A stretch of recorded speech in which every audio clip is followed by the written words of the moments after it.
welcome everyone to Unity Live. We are so excited to have you all here on this beautiful December. Let's just segue into that. Beautiful December 2022. Yes. Afternoon, yes. And we have a radiant goddess being. We are so excited to celebrate her presence and her service and her magnificence joining us here today. So please feel free to put your questions and comments in the chat, and we will attempt to get to as many of them as possible.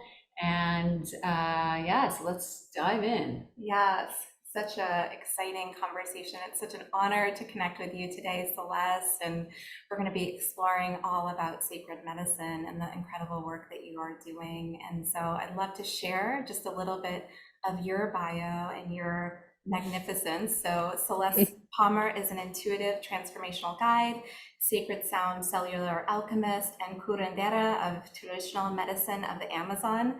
As a shaman of light, she is here to assist in the resurrection of the Divine Feminine Sophianic template within humanity and our great Mother Earth, Sophia Gaia. Through her channeled wisdom and sacred sound code, she assists others in melting away many layers of cellular imprints of separation, fear, and distortion within the physical, mental, emotional, and spirit bodies.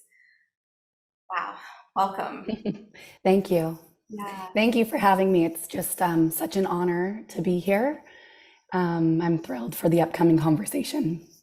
Yes, and just to let everybody know, Celeste has a little bit of laryngitis today, so I'm speaking on behalf of her. She may sound a little bit more soft in her vocals, and so we just want to send you lots of healing, love, and support in this way.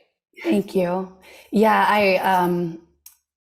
I was feeling a little bit disappointed that my vocals weren't full on this morning, but I felt like they were on enough to continue with the conversation. So here we are.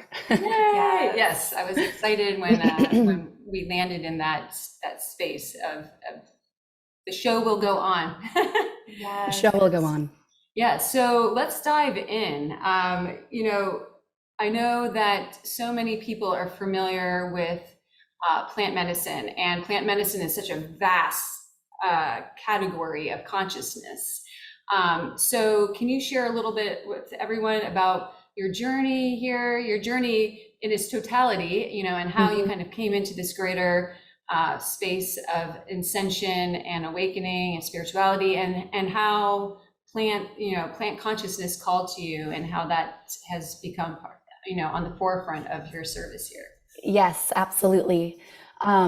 My story really begins when I was a child, as everybody's story begins long before our purpose, our higher purpose, is revealed. And so when I was 9 years old, my twin sister, Caitlin, was diagnosed with leukemia, which is a cancer of the blood. And when we were 13 years old, she passed away.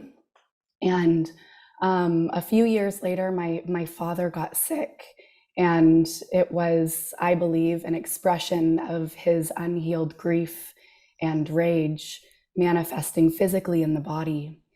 And so life goes on the way that it always does. And when in 2017, I was going through a big transition in my personal life, which was also my Saturn return.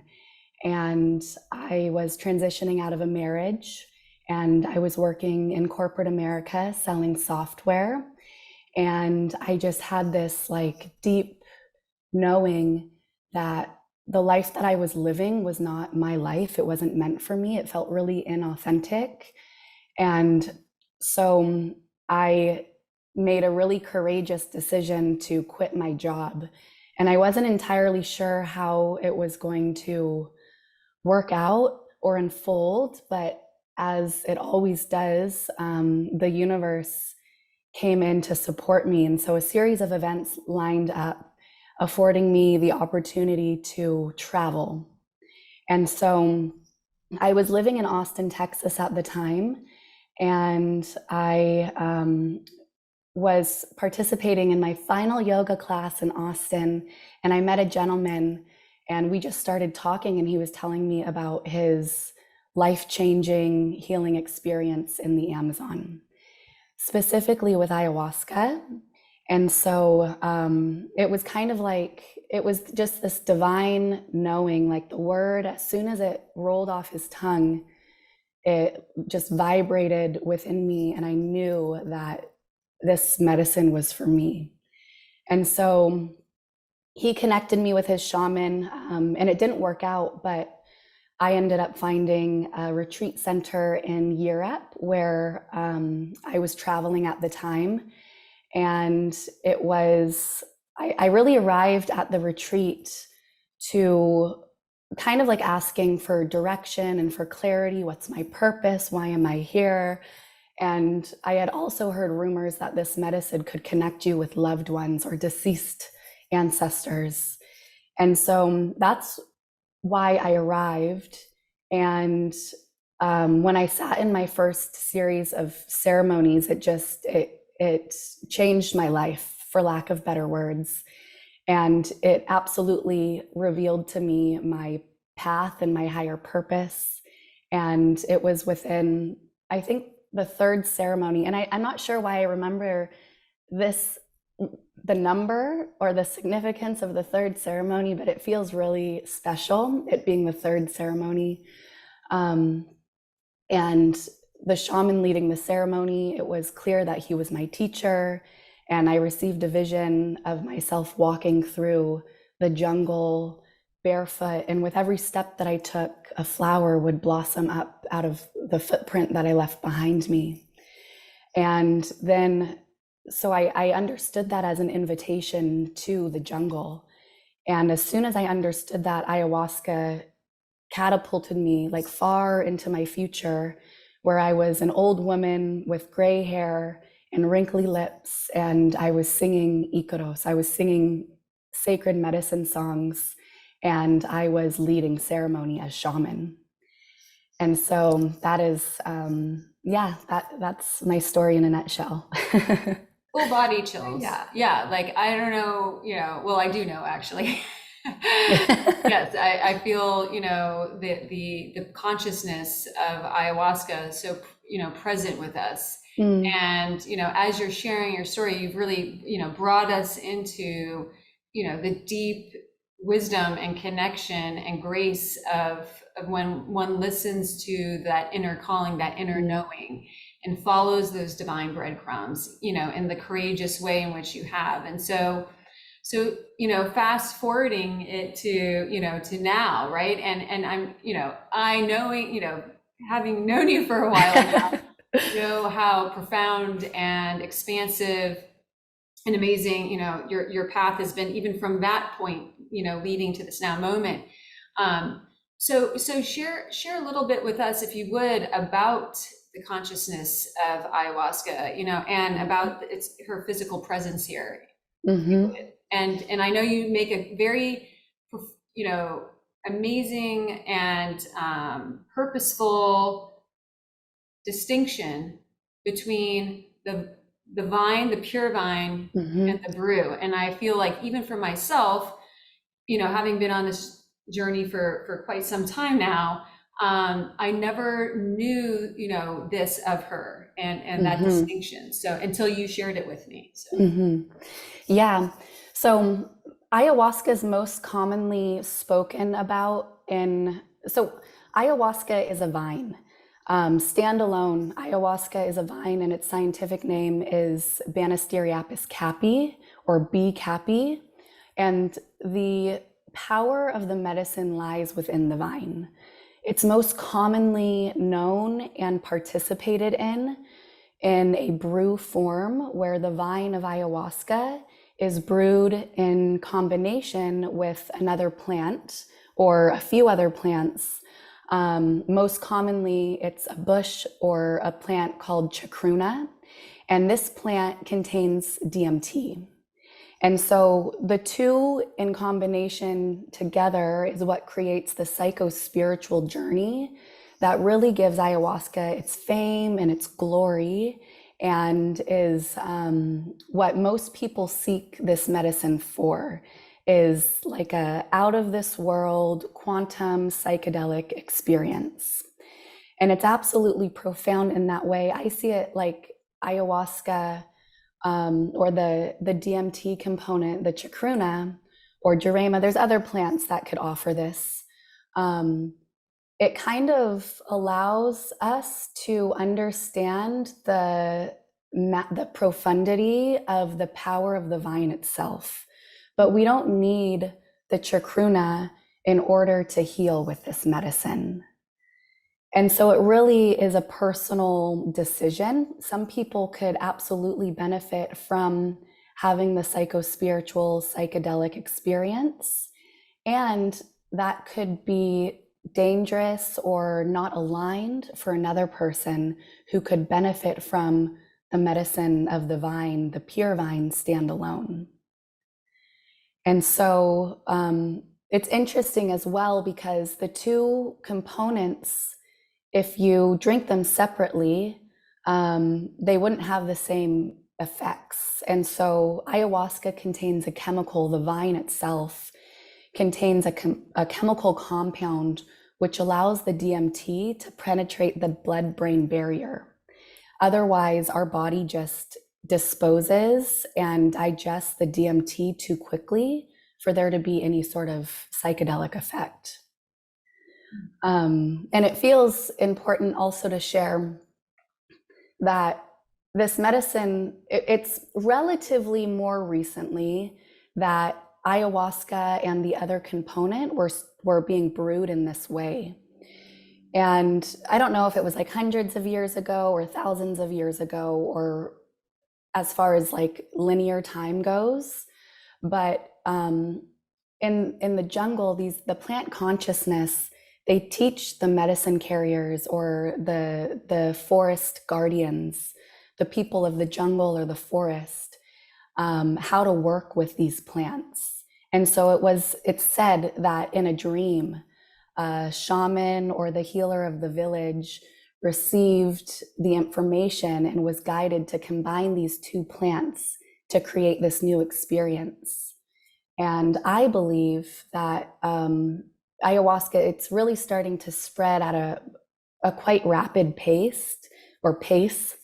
And I believe that it's because ayahuasca is here to help us fragment or integrate the fragmented pieces of the self, to heal humanity, and then also assist in the integration of heaven and earth.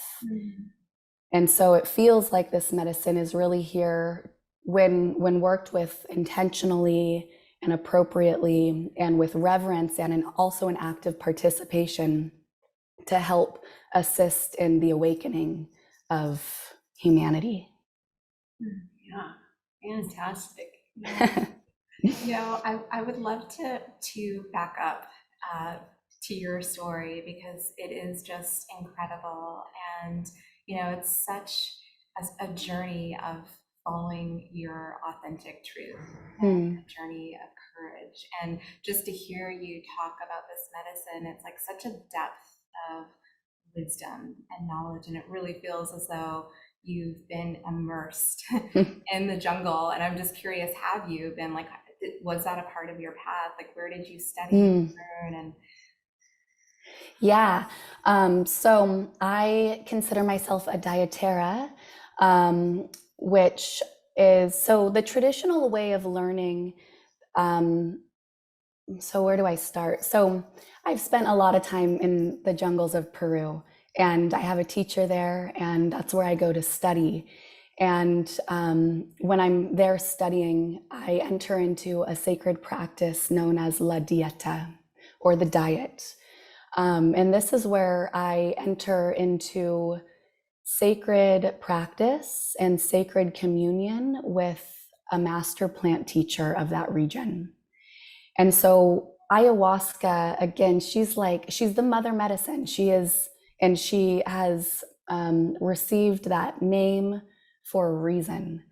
I kind of see her as like the conductor of the hospital, if you wish. And so my teacher says, like, the jungle, la selva, it's the pharmacy. We are in a pharmacy when we are in the forest or when we're in the jungle. And there are thousands of plants who are also considered master plant teachers. And so just like any one of us, we all carry our unique medicine and we have our own personalities. And that medicine it might express itself in a physical way different than it would express itself in a spiritual, energetic way. And so when entering in the dieting process, this is the traditional way of learning this lineage of traditional medicine. And it's bridging a relationship between the person and the plant. And so when I'm in Peru, I enter into solitude. So I have my own little tambito or little casita. And I eat a very simple, plain diet. It's boiled rice, boiled plantains, and a specific white river fish for those who participate in eating meat. And there's no salt, sugar, herbs, or spices, or caffeine, or anything like that. And so it's a really neutral but sustaining diet. And the idea behind this is to create a clean channel, an uninterrupted channel between the person and the plant which the dietero would consume. So I'll also be drinking the medicine of another master plant teacher. It's maybe a tree or a vine or a plant. And in that, I'm not speaking with anybody. I'm not making eye contact. I'm not engaging physically. I'm not consuming information of any sort. So it's just really pure connection with the plant and the jungle. And in that process, it's a process of emptying ourselves and then filling ourselves up again with the consciousness or the frequency of the plant in which I'm dieting with. And then the plants will start to teach me in my dream space or sometimes during the day as well. And it's during this practice, curandera, or a student of this lineage, will receive sacred medicine songs known as icaros. And so these are songs and melodies that the spirit of the plants deliver to a dietero or dietera when he or she has reached a certain degree of, I would say, like integrity and authenticity and purity within themselves, to where they can share that song with their community for the sake of healing.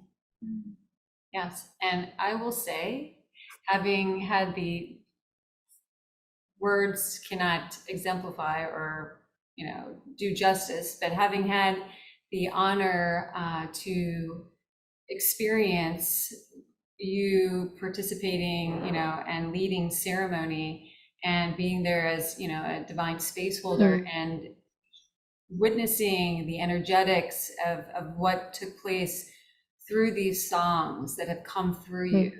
I mean, I have chills again, just even talking. I mean, incredible, transcending, absolutely transcending. And yeah, it was like a symphony of just grace and transformation that was taking place with all those who were gathered there and participating and receiving and, on their unique journeys and experiences with not only ayahuasca, but you as the channel, clear channel and divine channel of her. And for those who may know Celeste already, she is very much an embodiment of the Sophia Christos collective and is here to really assist humanity and earth in resurrecting that harmonious balance, here as a system buster and the melting away of systems and, layers of the grid of the micro of humanity and the macro of Gaia to come back into a harmonious, balanced union.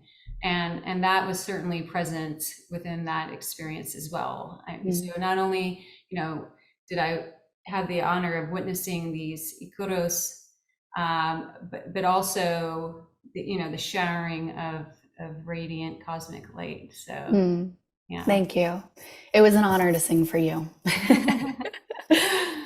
I was Yeah. hoping to sing for you all today, but I don't think I have the voice for it in this moment. Well, it will be a beautiful gift for all when that opportunity arises. And of course, we would love to have you back to do so, or in whatever way in which feels most aligned and nourished to do so. Yeah. One thing that's coming through as you're sharing is just the level of intention and preparation. You speak of this process, and there's so much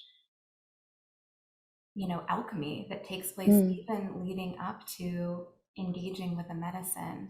And I know in the container that you hold, there is such a profound journey that takes place. And I'd love if you can speak to and share the importance of that journey and some of the things, just from like a detox perspective or from a physical body perspective that people would want to consider before engaging in this sacred medicine. Thank you. Thank you for witnessing me. That was so beautiful what you spoke to.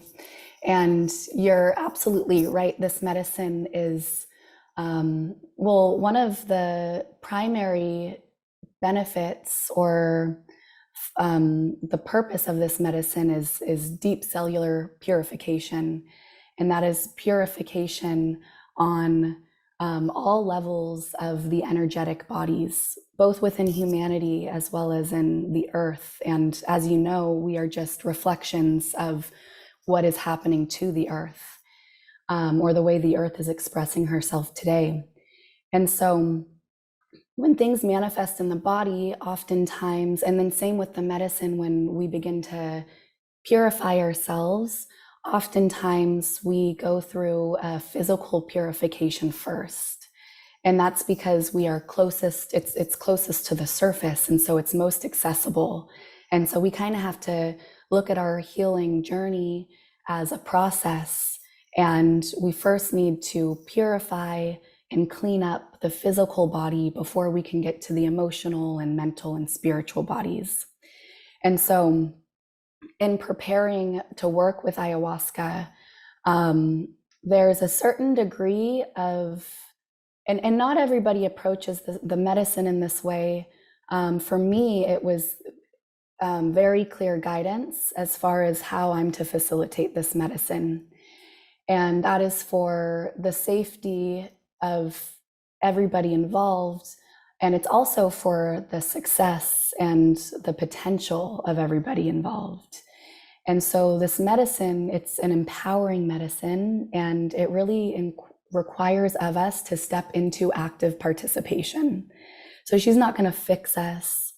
However, she will greatly support us in being able to heal ourselves. And so there's different protocols to follow. The way that I've been guided to facilitate this medicine is through integrating my coaching practice. So there's the physical dietary protocols, so the disengaging from participating in other plant medicines. Alcohol is a big one, and that one's pretty clear to me. It's just a toxin, right? But also the frequency and the energetics of alcohol and some of these other substances that we use to essentially allow us to muscle through the deeper rooted issue of what's going on. And so alcohol specifically has a super low frequency. And then some of the other plant medicines, such as cannabis and psilocybin and things like this, these are really useful medicines and benefit people to a certain degree. But the nature of ayahuasca is to get to the root. And so this is why I refer to this medicine as the mother of shadow. And it's because ayahuasca has the potential to illuminate and light up the unconscious mind, or the things that have been suppressed within us and are unconsciously directing and influencing our lives while we are out of control. and falling back into like a victim mentality versus stepping into greater responsibility of how and why perhaps I have unconsciously created the reality that I'm living in. And so my work in helping to prepare people to participate in this medicine is to start tapping into the unconscious before we sit in ceremony with ayahuasca, because it can be really fast and a lot. It can be really intense. And so there's different ways in which we can start to bring greater awareness to what has been unconscious, so it's more conscious to us, integrating things, transmuting things, releasing heavy emotions, for example. So like really dense emotions that influence the way that we carry ourselves throughout the world, as well as what we bring into ceremony, who we are and the current expression of who we are, and like the authentic expression. So if I'm holding on to deep grief and sadness from my childhood, then that is an authentic expression of who I am today, and that's okay. And there's certain things that we can do to begin to purify ourselves mentally, emotionally, and spiritually, to begin to downregulate the nervous system, nurture the nervous system, bring greater awareness to some of these things that are running unconsciously. And then when we sit in ceremony, we're better prepared to access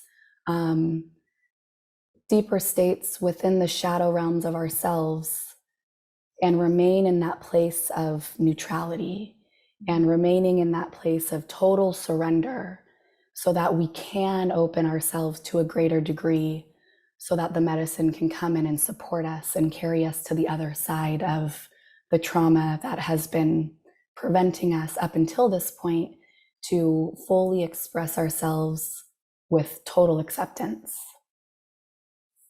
Yeah.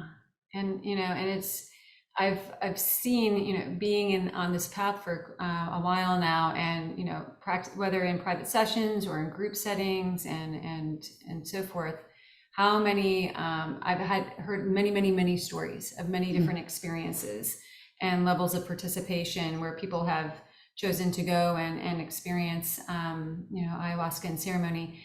And, and so in full transparency, I had, a little bit of a fear around, given the experiences some people had with not really being held or within the space, or, they would share how they would find themselves, wandering around, in the jungle, or if it was domestically, they weren't, there was just very sort of a loosely held space around it. So, not having ever participated in myself, whether it be as a space holder or as a participant, just not really having any direct experience with it, I had this sort of, fear within, sort of intimidation, if you will, with, having helped and assisted certain people moving through the post ceremony experience, right, in one-on-one sessions. So I loved that, I had the opportunity to experience it in such an immaculate and integrously held space that you held, and, and was able to really see the profundity of how she works with each person uniquely and potently, and also, having witnessed the, the pre-ceremonies that took place, and your engagement with the participants, and hearing about their journey that they had with you in preparation. It's absolute night and day, right? And, so they were prepared for, and as much as one could be prepared for, going into something that they know is going to be transformational, right? Because there's so much unknown. And so I am so grateful to have been able to call myself out on some of what could have potentially been in the category of some judgment, and definitely some fear, to see the divine grace in it. And even though I hadn't still to this day been called to do the combination, the brew, what I will say and share is that I had the great honor of trying the pure vine, which of course is the one that, as Celeste mentioned, does not have the psychoactive component, and absolute transformational experience, and was able to see how she goes into the cellular structure and begins to really like cleanse, and almost like a, this sort of like tannic experience, moving through, and then on more like quantum level, seeing how it, she opens the pathways and the light receptors within to be able to receive these higher vibrational frequencies and plasma frequencies that are coming through. And I mean, I could go on for quite some time with the, and I was having a massive amount of awareness or opening of the third eye and clarity. And to your sharing, it was so fascinating to hear very clearly and distinctly between the voice of my dog has now decided to scratch himself in the background. Distinctly, the voice of higher self versus the voice of this unconscious programming, and how she amplified all the senses. And I mean, we're talking like, a little tablespoon, I think it was, and how much of a tremendous awakening of the senses and awakening of that inner dialect that takes place, that we know, but it was literally as though someone like turned up the volume and was like, "Whoa, let me just be really clear," and she's funny too. Yeah, I'm so curious, because I imagine that everyone's experience is so unique. And, I feel like there is this, to your sharing, it's like the mother of shadow. So there's, this idea that perhaps, delving into the shadows, like what is going to appear, and, I guess basically entering into the unknown. And so I'd love if you could share a little bit about like what that actual journey and process is like. Yeah, well, so it is very unique to everybody. And this is also, I'll share a little bit to my personal story. And this is also in relationship to kind of how the way I'm being guided to facilitate this medicine, why I do facilitate this medicine in this way. And my journey was really preparing me the whole time so that I could offer this offering to the world. And so for everybody, it is really unique. And mother of shadow, and even like the shadow, right? We look at the shadow as kind of a scary thing. It's the darkness. It's an opposition to the light, and we want to embody the light, and we want to be the light. And really, it's a process of integrating those polarizing energies to where they're no longer in conflict of each other, but rather they're integrating and weaving themselves into unity consciousness is what it is. And so this medicine, it's like real authentic healing, and it doesn't always mean ease and grace, although we can move through these difficult experiences with as much ease and grace as we allow ourselves. And that's also part of the human journey, right? Of learning how to do that and navigate these difficult situations. And so for me, when my ceremonies were always like blissful and beautiful and just so expansive and deeply healing. It was just like, I mean, it brings tears to my eyes just thinking about the way that I've been blessed by this medicine. And after stepping out of ceremony with this medicine is when like the real work began for me. And I was highly triggered and very reactional. And my deepest core wounds had been activated. And so this is what the medicine does. She shines light onto the places and spaces within us that need love and that need to be remembered so that they can be integrated again, so that the darkness and the light are in greater union and harmony and balance. And so I was just like, I was highly triggered, but I didn't have the tools or even the understanding. At the time, I didn't even realize like, oh, this was still ayahuasca working for me. In my mind, it was kind of like, okay, the ceremony's done and now I'm a changed person. And that was true. I was absolutely a changed person and there was still work to be done. And so that was when I had to really start in my conscious state, looking at my environment and the people in it as a reflection of me, to show me what was happening within myself and these like deep rooted false limiting beliefs of wanting to be seen but not being seen, wanting to be heard but not being heard, and taking up space. And a lot of this was definitely in relationship to losing a twin sister, having a twin sister, her being sick when we were growing up, and then losing a twin sister. And so there was a lot of old grief and sadness and deep-rooted emotions that were still being carried within my nervous system, but I didn't realize it because I had suppressed it. When I came to ayahuasca, I didn't even know I needed healing. I was like, I want direction and clarity. Why am I here? Show me my purpose. And she did show me my purpose. And then it was in life that she gave me the opportunity to begin to really look at the things with a conscious mind. What was preventing me still from embodying the visions of my purpose that she showed me. And so that's the integration work. It was around aligning myself, and I still every day, I'm continuing to align myself with that vision and aligning myself with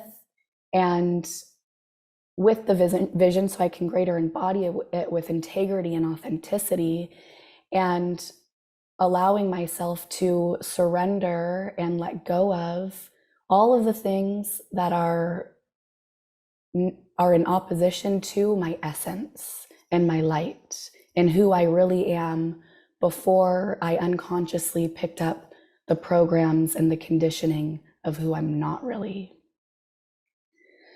And so it really is unique for everybody. Whatever is unfolding for them will tell us kind of like the necessary steps of moving forward. And it's both bringing awareness into our lives, which is a practice, it's a conscious practice and a process, as well as through the awareness, being more empowered to make choices that are an expression of our higher potential and our highest self. Yeah, beautifully spoken. And I feel like you just took us on this journey, and I'm like, oh, we're getting such a transmission. I'm like, oh, I feel really peaceful, and clear. And, and so I just want to emphasize again, like, how beautifully held the space was, not only during the portion of the experience that I witnessed, which was the time, at the retreat. And once everybody had arrived in preparation, previously preparing, but then, you hold the space for those afterwards. And to your sharing of your journey, that's almost, or just as important, if not even more so than the preparation phase of it, right? Because like you're saying, once you've activated the connection to that sacred wisdom of her, of her grace and potency, it's not something that just, happens while you're there and then is gone, right? It's like the gateways have been opened, and whatever your intention is that you brought forth continues to unfold. So having that time with you after, and, being that you embody, right? You're the embodiment of her teachings and her grace and her wisdom and her integrity. And, and that's an immaculate space. So can you share a little bit about what takes place in, in the post expression of retreats and ceremonies? Like how does one continue to walk that path on their own, of course, as a sovereign being, which to your sharing is part of the journey and part of her medicine, right? Is to return you back home to knowing I am source, I am sovereign, I am free, and I have all the answers and access to all that within, right? And yet, as one is going into deeper, practice of that, how are you continuing to hold space for them, and what does that look like?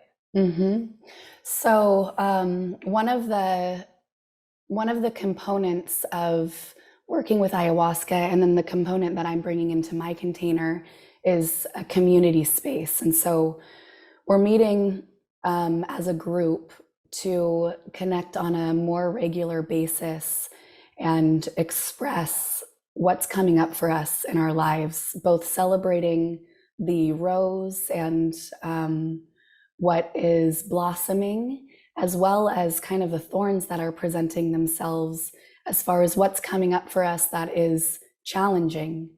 And then this will carry on into the one-on-one work as far as what is brought forth in that moment. And so there's a few different approaches to this. Like, I absolutely think that a spiritual practice of some sort is massively beneficial. First of all, like a grounding meditation to help us get into our bodies and into that neutral point of stillness, to where we are able to see more clearly and observe within ourselves what's happening, and creating space between what's happening and our essence, as well as like active breathing practice. And so I was a participant in your breath community, Brooklyn, and that was a phenomenal tool as far as continuing like the purification process. And so continuing a regular practice of releasing emotions or stuck energy, as well as receiving higher guidance when we are in that altered state of space. So breathwork practices. So in my container, I'm offering group sessions together, to where we are sitting in community with sisters who are on a similar path as us. Regular breathwork practices to continue the work and connecting with the medicine without physically engaging and drinking the medicine.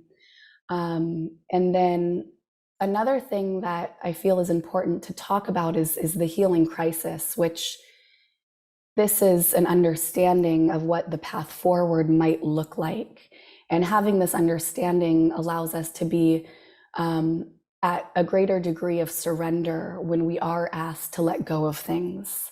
And so ayahuasca is an amplifier. So she does turn things up to where things that are already existing, things that are no longer in alignment with our path forward, and what's in alignment with the highest for ourselves.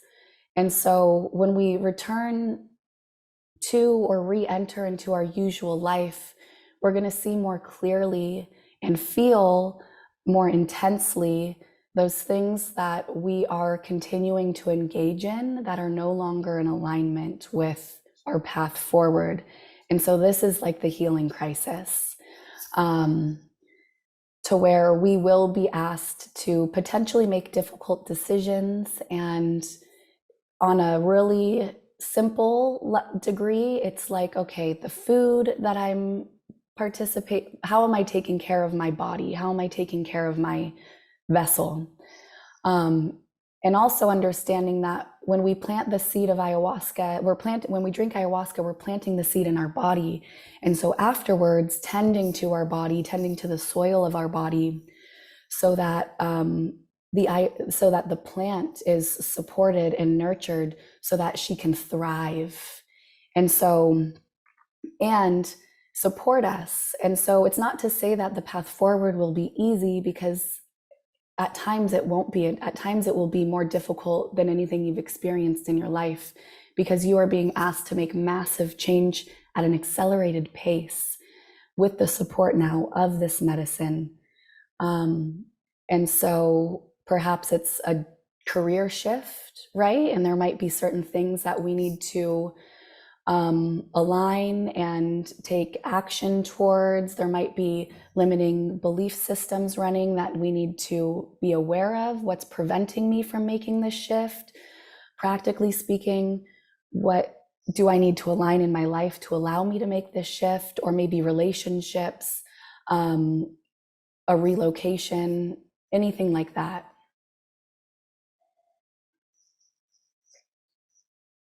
Sorry, I was muting for the doggy acoustics. Oh, it's okay.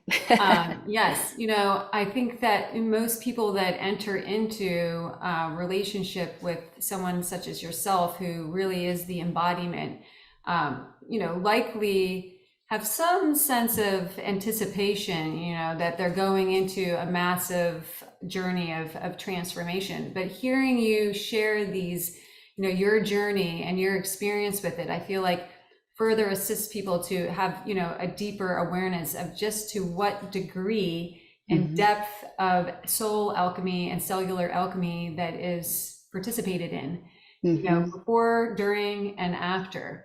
And it's, you know, what I sensed of it when, you know, with my very brief experience with it, with the Pure Vine is, you know, it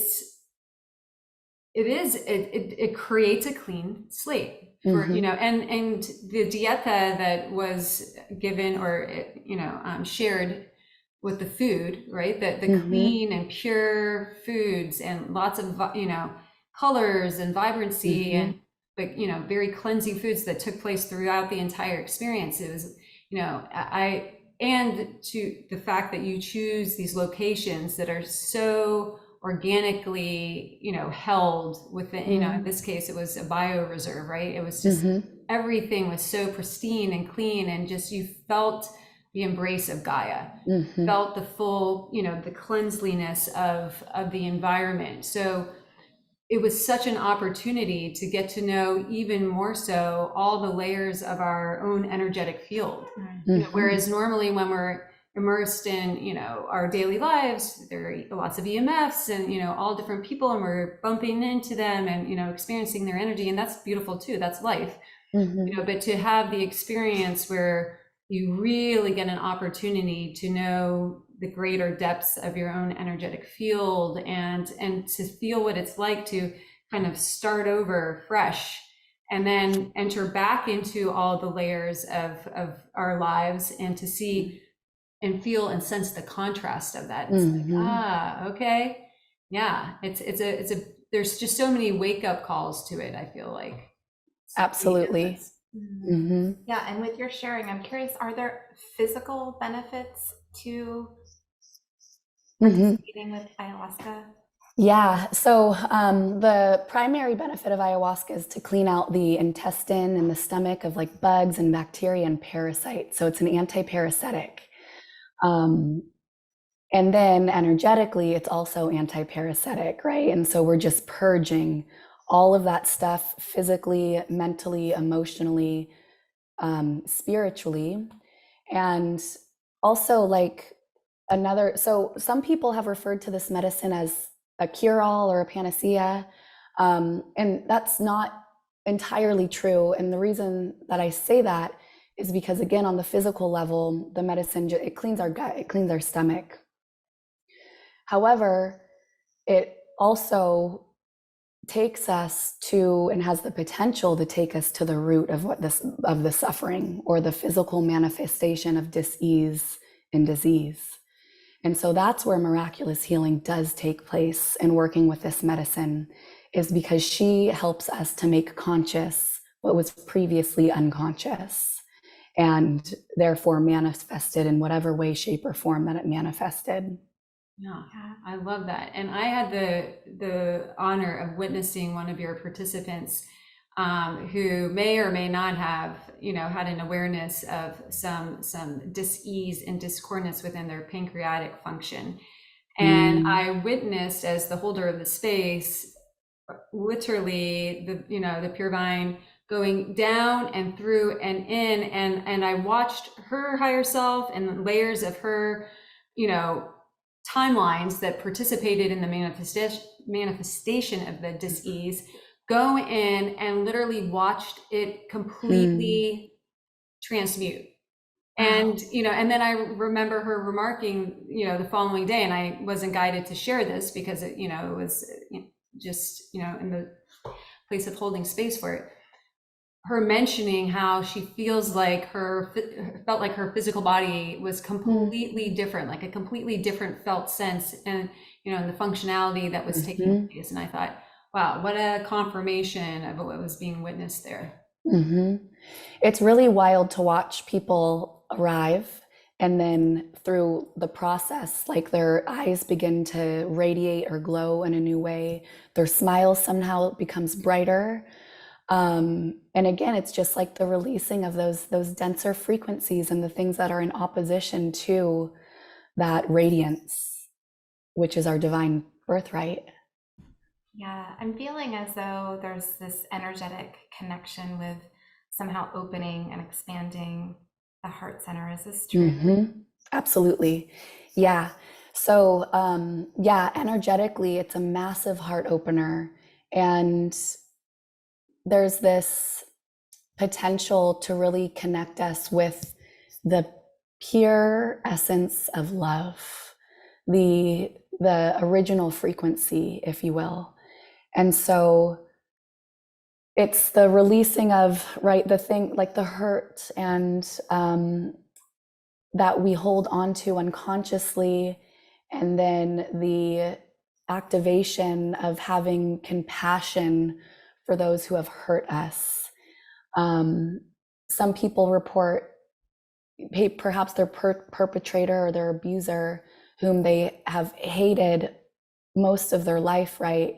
They start working with ayahuasca, and then they see perhaps what led their perpetrator to attacking and abusing them. And so now there's this opportunity to have compassion and forgive the person from a place that we haven't been able to access before. And ayahuasca, and working with ayahuasca, so it's the divine feminine. And so the divine feminine is opening and receptive. And so there's something that happens in that energy to help open us so that we can be more receptive and receive. I love that. It's so beautiful. Yeah, I feel like we have some really good questions in the chat.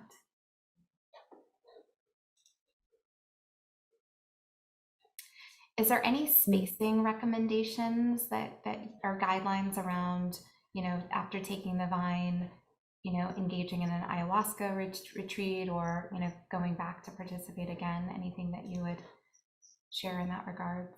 Yeah, so it's, again, completely unique to the individual. Some people sit in ceremony. Some people might only be guided to work with the pure vine. And now that we know that that is an option, perhaps that feels more resonant than participating in a psychoactive experience. But it's really unique for everybody. And so some people, they sit in their first series of ceremonies and they're like, I never again. That was plenty for me. I have no desire to return. All the answers that I needed and wanted and more have been received.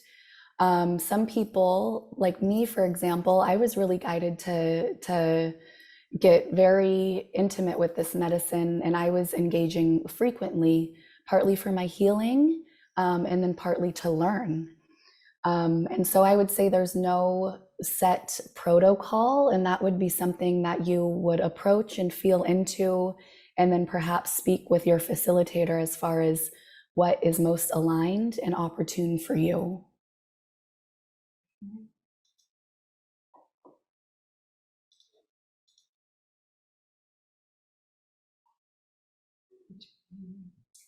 Yeah, somebody is sharing about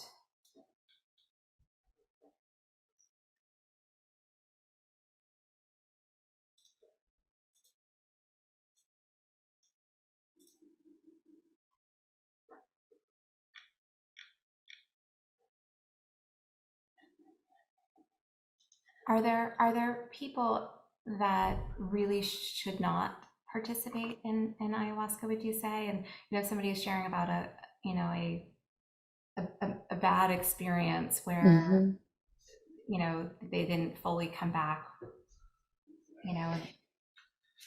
Yeah, so absolutely, you want to make sure that you are working with people who have a relationship with these plants, and who have properly been trained to open and close and hold space in this way. What I will say is, so there is some concern around, so if you're taking antidepressants, you first need to get off your antidepressants before engaging with this medicine, because there's dangerous contraindications. And so this is one of the reasons why I facilitate the work in the way that I do, is to address, okay, and release the sadness, or the stuck sadness that has now been labeled and frozen in time as depression. And so there would be preparation to prepare somebody to where they are more equipped and prepared to sit in a psychospiritual event. Ayahuasca doesn't cause, there's also some concern around, like, if you suffer from mental illnesses or mental disorders. So I wouldn't say so again, that's a manifestation of, like, bipolar. It's multiple personality disorder. And so perhaps there is a process before sitting in ayahuasca, and that might take a couple of months, it might take a couple of years, it might take a couple of decades to bring those parts into greater integration before you are perhaps more mentally stable to go into an altered space of consciousness. That's the biggest concern. Also, heart issues. And so again, it's an exhilarating experience. We are going into altered states of consciousness. And so if we have a compromised heart, we would want to address and help to strengthen our heart energetically, physically, spiritually, before we go into this experience. And so, yes, and it would be unique for everybody as far as what that looks like, the journey to preparing ourselves to sit in ceremony. Yeah. There was a question regarding the legality of the brew, of the combined. I imagine, well, maybe it's that they're asking about all of it. So could you share a little bit within the United States? They're asking specifically. What is your experience with that? The full brew is illegal. The pure vine is totally legal. It's the DMT component that is illegal in the United States. And so working with pure vine there's no problems there legally. It's when you start to combine the two components. Yeah. And then was there another question that just popped up? Yeah, well, one question is about the offerings, retreats that you are offering in the new year. And also some of the specifics of how you work with clients. So the offering is the Serpent and the Rose, and it's a really beautiful offering. This current offering is for female-bodied people and who are feeling encouraged and guided to work with ayahuasca, specifically to heal, so that they can greater embody their divine truth, and then perhaps even express their sacred gifts with the world in whatever way that looks like. And so enrollment for that is actually open now. And the container itself will be doing one-on-one work starting perhaps before Christmas. If not, the container will start the week of January 24th. And we'll be meeting both in one-on-one as well as in a group setting via Zoom. It's all done online, leading up to the retreat, which will be in person in Tulum in February, the 20th through the 27th, I believe. And then afterwards, there's about 2 months. It's the container at large is 3 months.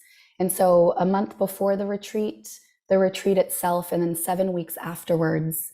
And then at the completion of the container, would determine, depending on the person, if they felt they would benefit from ongoing one-on-one support. And then I also offer one-on-one coaching where I work with the unconscious mind. And this is great for anybody who is called to work with plant medicine or not. Again, it's to bring the unconscious and the conscious into greater wholeness and harmony. You may have mentioned this in what you've just said, but do you also work with people with the pure vine and perhaps sacred breath in combination? Absolutely. Yes, I didn't mention that, but I am being guided to, so for people who are not in alignment or not ready perhaps to explore a more psychoactive experience and sit in ceremony in that way, I am offering an opportunity for people to work with the pure vine.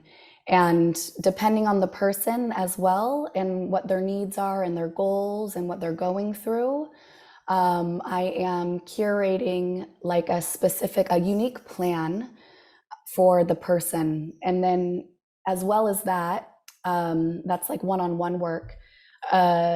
Another offering that I have is a breathwork community. So I hold a breath practice or a breath journey on Sundays. And here I offer the sacred medicine songs and the Ikaros in combination with the breath work.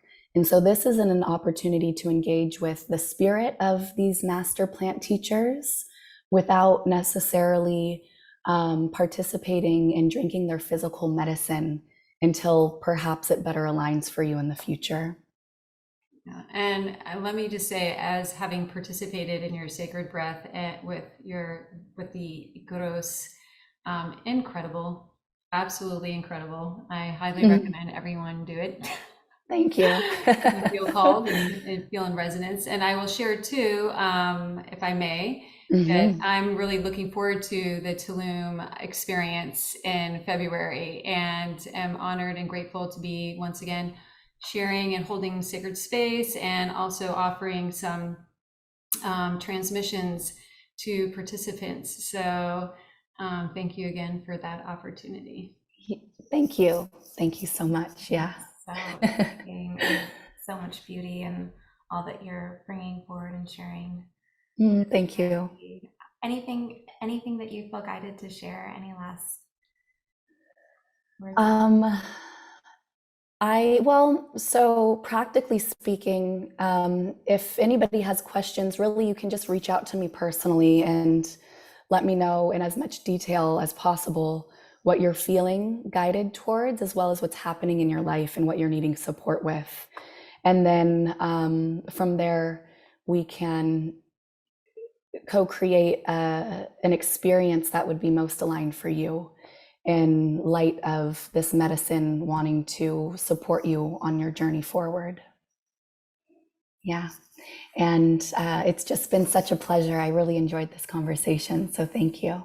Oh my gosh, it's our pleasure as well. And I know everyone has been chatting it up, and sounds like many are fascinated and interested and grateful for the light that you've brought forth to shine upon all these different layers of the experience of not only working with ayahuasca and the consciousness of other indigenous plants as well, but also sharing your beautiful heart and essence, divine essence with us, and wisdom and grace. So thank you so much. Yeah, it's such an honor connecting with you. You've got such a beautiful heart and so much integrity, and it's just such an honor. Yeah. Thank you. I've been following you guys for a very long time, so this is just like the highlight. It's been so fun. So much fun. You have to join us again, and we'd love to hear you sing next time. Oh yes, I would love to. Yeah. Absolutely. Well, thank you everyone for joining us, and we look forward to seeing you potentially, is it next week? The week after the 13th. Okay, the 13th. That's right. And we will be celebrating another beautiful being. So stay tuned for that. Yay. And we will be sharing this transmission that has come forth today shortly in email form, and we'll include Celeste's contact, how to best contact her, and some additional information perhaps on how you can participate in one of these experiences should you choose. So thanks everyone. Thank you so much. So much love. Thank you. Mwah.